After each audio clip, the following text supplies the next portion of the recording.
In Disney Lorcana's 10th set, Whispers in the Well, Ravensburger is introducing a new type of glimmer, Whisper Glimmers. So what are they? How do they play differently than normal glimmers? Why should you play them? And what's the lore behind them? Let's deep dive all of this right now.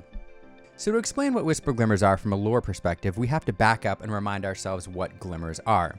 In Disney Lorcana, every Disney character that we see is not the original character, but a version of that character created from magical ink. To this point, all the glimmers that we've seen have been summoned by Illumineers using their ink casters and using lore books as references. In some of the old story trailers, we see glimmers being animated from the pages of a lore book.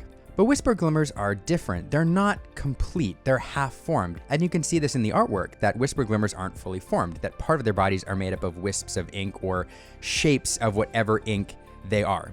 In the story, these glimmers are being introduced now because for the first time, the Illumineers are exploring some abandoned caves beneath the Great Illuminary. And in this cave, there are some strange things like whisper glimmers. There's also pools of ink that we usually see floating through the Great Illuminary, all pooled up down there in these caves. And as a side note, apparently there's also some strange objects down there like the Black Cauldron.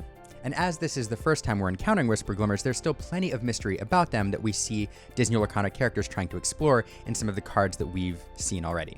All we know is that these glimmers are partially formed, there's a bunch of them in the caverns beneath the Great Illuminary, and they do come from lore book pages as we see depicted here in this Simba King in the Making art. Since we're looking at Simba, let's take a look at this card frame.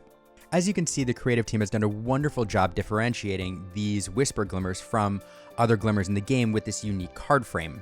It's actually meant to depict parchment or the pages of a lore book, and with its bright color, it will definitely stand out on the table as distinct from other glimmers that aren't whispers. So that's the lore and the card design. Now let's talk about the mechanics. And you can see when we talk about the mechanics how it is drawing on this lore of these glimmers being partially formed, which is really cool.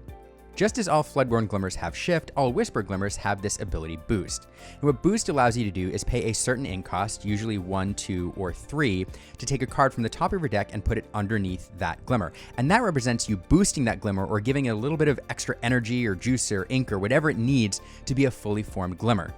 And when that glimmer is fully formed, you unlock its full potential, like new abilities or increased stats or lore. Well, I should say most of the time, because there's actually a few abilities that activate every single time you put a card underneath it, and so it's ability that's triggered from boosting rather than it giving that character permanent new abilities. We'll talk about that in just a moment.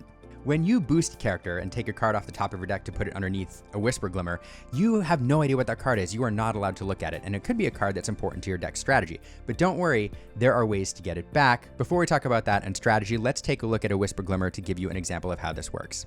This is Jasmine, Soothing Princess. Now, Jasmine has Boost 2, meaning you can pay 2 ink to take a card off the top of your deck and put it under her to unlock her ability. Her ability, Uplifting Aura, says whenever she quests, if there's a card under her, you can remove up to 3 damage from each of your characters. A very powerful ability, but again, it only works if she's boosted. So if you were going to use Jasmine, you can pay 4 ink for her to put her on the board, and next turn boost her and then quest with her, or if you have 6 ink available and you're not doing anything else with it, you could play her and then boost her immediately. You don't have to boost her on the turn that she's played, you can do it anytime. It's also worth mentioning that you can boost a Whisper Glimmer as many times as you want.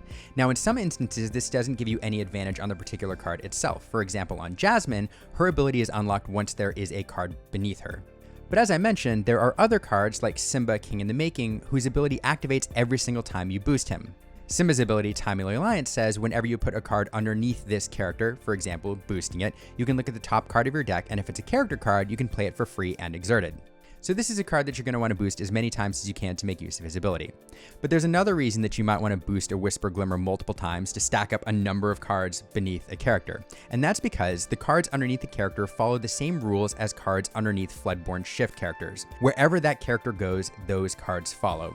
Which means if you've got 1, 2, 3, or a bajillion cards underneath the Whisper Glimmer and that card gets returned to your hand, all of those cards follow to your hand.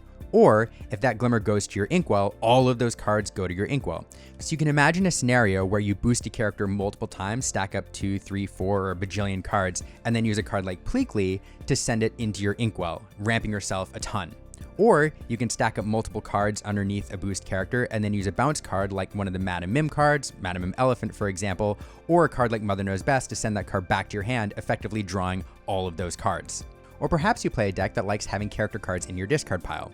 If that's the case, you can spend any extra ink you have every turn, placing cards underneath your Whisper Glimmers, and when they're banished, all those extra cards go to your discard pile for use later. If you set up a combo the right way, this is a fun way to use Whisper Glimmers. Also, from a gameplay perspective, they're really fun because they introduce more variance to a turn. In a TCG, the more options that you have for things you can do on a given turn, the more fun the game is because it feels like there's all sorts of different lines and strategies you can pursue. And having a Whisper Glimmer on the board gives you more options than simply playing 1 or 2 cards from your hand. So let's explore Whisper Glimmer some more by looking at a few others from Whispers in the Well, starting with Gaston, Frightful Bully. Gaston's a 2-cost uninkable with boost 2, and he says whenever he quests, if there's a card under him, as in if you've boosted him, chosen opposing character can't challenge and must quest during their next turn. This is kind of the reverse of Reckless, which is really fun. So one thing to note here is that Gaston looks different than the other Whisper Glimmers because you're seeing him here in his epic version, and you lose that lorebook frame around him, making him look very similar to other epic cards. You also lose that frame with promotional versions, and here you have one with Zeus missing his spark. This Whisper is interesting because it's an example of a character not gaining a new ability when it's boosted, but gaining additional stats. This Zeus gains +2 strength and +2 willpower whenever he has a card underneath him. For our next Glimmer, we're going to look at an iconic version, one of 2 in Whispers in the Well. This is Ariel Ethereal Voice, and she is absolutely beautiful and has a very good ability. She has boost 1 and then says, whenever you play a song, if there's a card underneath her, you get to draw a card. So play a song, draw a card, and you can chain those together. You can imagine it's a pretty powerful ability. Our next Whisper is Scar, Eerily Prepared. He has boost 2 and says whenever you put a card underneath this character, chosen opposing character gets -5 strength this turn. This is another example of an ability that activates whenever you boost the character rather than just unlocking ability when you boost him once. Now, this version of Scar is also a promotional card, which is why you don't see that lorebook frame around him. But let's take a look at a couple more cards which do have that lorebook frame. First, it's Megara Secret Keeper. Megara Secret Keeper has boost 1 and says when she has a card under her, she gets +1 lore, and whenever she's challenged, each opponent chooses and discards a card. So a good card for one-on-one games, but even better in multiplayer games. And lastly, in Steel, we have Robin Hood, Ephemeral Archer.